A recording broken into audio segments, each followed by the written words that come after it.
So over the years of running my shop, one of the first questions that people generally ask me when they're shopping for an e-bike is, what's the best e-bike for me, or how do I choose the best e-bike, which I think the latter is actually a better question.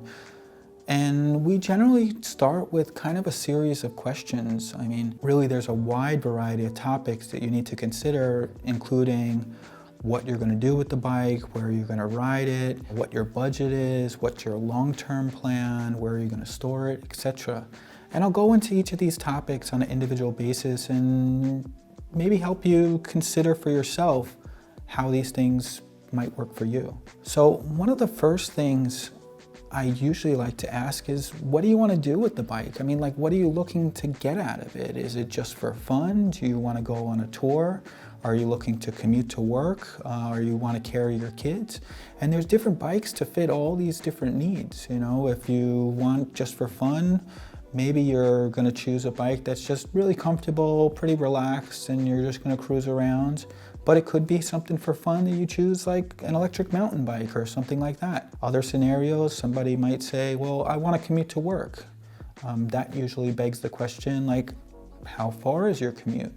A commuter bike generally will have certain features that maybe some other bikes might not necessarily have, including lights. Usually you'll have a rack to carry things with you if you want to carry stuff that you're bringing to the office, whether it be a laptop, maybe you want to bring your lunch along, stuff like that. Where maybe a mountain bike might not be set up for that, but a commuter bike could be. Some other scenarios that we often encounter, somebody says that, hey, I want to carry my kids to school. Maybe you have one kid and you might fit a regular standard electric bike with just a seat on the back. Or maybe you have two kids or potentially even more, and there's cargo bikes that are set up specifically for that purpose. Speaking of cargo bikes, there's also scenarios that somebody might want to carry a lot of stuff for business. Maybe they're doing deliveries, that sort of thing. We actually work with some customers in those scenarios. And although most of these cargo bikes are really set up to carry kids, ultimately they can actually carry adults as well. I mean, actually when Tara and I film, quite often I carry her in the front of a cargo bike. So another thing you should consider is speed. Most bikes in the US have a 20 mile an hour top speed, but there are some bikes called Speed Pedelecs that have a 28 mile an hour top speed. Ultimately, what I always think of in relation to this though is you always want to optimize for your most use scenario. If you're going to be primarily commuting to work, you might want to focus on a bike that's suited well for that. If you're primarily mountain biking, whatever, you might want to focus on a mountain bike and maybe occasionally you commute to work with it. But the characteristics of these bikes are going to be different depending on what their specific focus is. All that being said, from our experience, a lot of times people purchase a bike for one reason, but then ultimately they end up using it for many other reasons. So say, for example, you bought a bike, you're commuting to work, and then you want to go on these adventures on your bike. I generally like the idea of having a bike that maybe it's a little bit overbuilt so it can handle some of these things a little bit better. For example, if you're riding off-road, you're probably going to want a little bit of a wider tire. Maybe you're going to want suspension. Some bikes have both of those things. But even if you're riding primarily on the street, sometimes those things could be helpful as well because it's going to add to the comfort on the bike. Speaking of which, this is another really important detail. It's, okay, first, what are you planning to do with the bike? Second, what other things are you looking to get out of the bike? So, for example, what I mentioned before, if you're planning to ride a specific distance, you want to make sure that the bike can handle that. I mean, most of the bikes that we encounter, they can get you somewhere around 20 miles or so out of the range in the minimal level. And then if you're using less assistance, you might be able to get 50 plus miles out of the bike. Some of the bikes have 2 batteries, so you can actually double that range. Some other scenarios you might want to consider is specifically what type of terrain are you going to ride on. If you're riding primarily on the street, you're probably going to want maybe a slicker tire. If you're riding a little bit more mixed terrain, you might want to have a tire with a little bit more tread on it. If you're riding a looser terrain with the slick tire, you might not get as much traction. So it's definitely something to consider. Having a wider tire in softer terrain is generally going to be helpful as well. And then if you're riding primarily for mountain biking, then you're probably going to want a tire with a little bit more aggressive tread that's really optimized for that use scenario. Some other people might have other scenarios which are a big consideration. Maybe they have space constraints. We encounter this quite a bit in New York, where people have small apartments, or maybe they have a walk-up that they need to bring the bike up to. And this is really important to consider. So there are bikes like folding bikes that work really great for this sort of purpose, or compact bikes. Or maybe you might just need a bike that's relatively lightweight to be able to carry it up the stairs. But really everybody is unique. I mean, some people, they're gonna be really focused on the budget and they wanna optimize around that. From my side, there's different ways that you can be more effective with the funds that you have. If you want to go a little bit further, maybe you can buy a bike that's last year's model, or potentially buy a demo model or a floor model, or even potentially a used bike.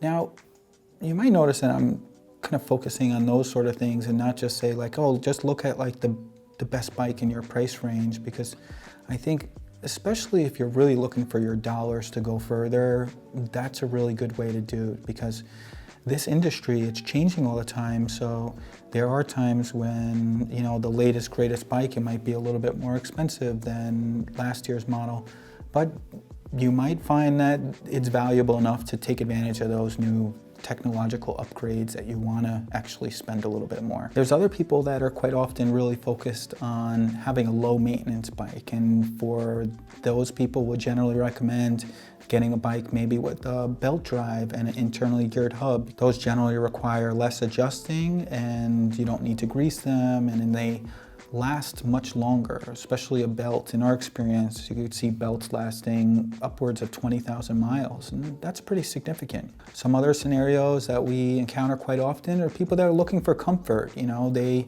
are coming from a bike that they were in a very aggressive position, and from my perspective, on an electric bike, you really don't need to worry as much about aerodynamics and weight and that sort of thing. So you can really focus more on having a bike that you can be comfortable on, sit more upright, have some of the comforts of suspension and wider tires and that sort of thing. So we tend to focus on that quite a bit in the shop, because even if you're looking to have a high performance bike, that doesn't mean that you necessarily have to sacrifice a ton on the comfort level. And one of the last points I really wanted to cover is really about accessibility. We have a lot of people that maybe they have some sort of physical injury. I mean, myself personally, I have a back injury, and I tend to choose a bike with full suspension because my back tends to hurt me if I'm riding a bike without rear suspension. I want to be able to enjoy the ride for a long distance and not really be worried about how the bumps on the road are going to impact me. But some other details in relation to accessibility is maybe having a low step bike. A lot of times people will say, well, isn't that a girl's bike? From our experience, probably about half of our customers for low step bikes are men. I think that most people are kind of getting over in their mind that this is a women's bike, and a lot of the bikes are kind of being designed in a more modern way, and they don't look specifically just like a women's bike. So if that's you, I would just say, try to divorce that idea from your head that this is just a women's bike, because you might find that that really works much better for you, especially if you have any knee issue, hip issues, if you have trouble lifting your leg. And ultimately, it's just so much easier. You're riding around town, you want to hop on and off the bike, you don't have to really worry about swinging your leg around. So it's something really to consider. But ultimately, everybody's unique, and it'd be very difficult for me to convey in this video what the best bike is for any one individual. But I think if you can kind of consider some of these details and consider some of these questions in your mind, what is really important to you and what you're looking to do and get out of the bike, I think it will go a really long way. If you think that you're just going to use this bike for commuting or just use it for mountain biking, just consider the possibility that you might want to do more with it. That's one of the great things about electric bikes, especially compared to non-electric bikes. In my experience, there's been studies on this that people tend to ride them a lot more often. So you can anticipate getting out a lot more often. Ultimately, there's not really too much that can compare to actually being able to test the bike that you want to ride, but this isn't always so feasible. So many people have to do with the information that they have. You know, maybe they're watching videos like this on the internet and deciding between the different bikes and trying to discern between the different features and that sort of thing. Maybe you can't ride the exact bike that you're looking to purchase, but maybe you can ride a bike similar to that bike. Look at the individual features if you break it down in that way. This is something that we encounter quite a bit in the shop because it's not possible for us to have every single bike available for test ride. But maybe you can ride a bike with the same motor system. Maybe you can ride a different bike with the same drivetrain, and then the same different bike with the same sort of frame style. This can give you a good perspective on how those different things work together, what works for you, what sort of ride position and geometry work for you. But ultimately, it's our perspective that you should really take your time, consider your choices, and try to make a smart, informed decision. I mean, many people are doing a lot of research before purchasing an electric bike. Well, I hope you found this to be helpful. If I can answer some additional questions about an electric bike you might be shopping for, whether it be something that we carry in our shops or not, I'm happy to help the best that I can. I really try to give honest feedback and try to give as good advice as I'm able to with the resources that I have. So feel free to reach out anytime, leave a comment below, and I look forward to seeing you in a future video. All right.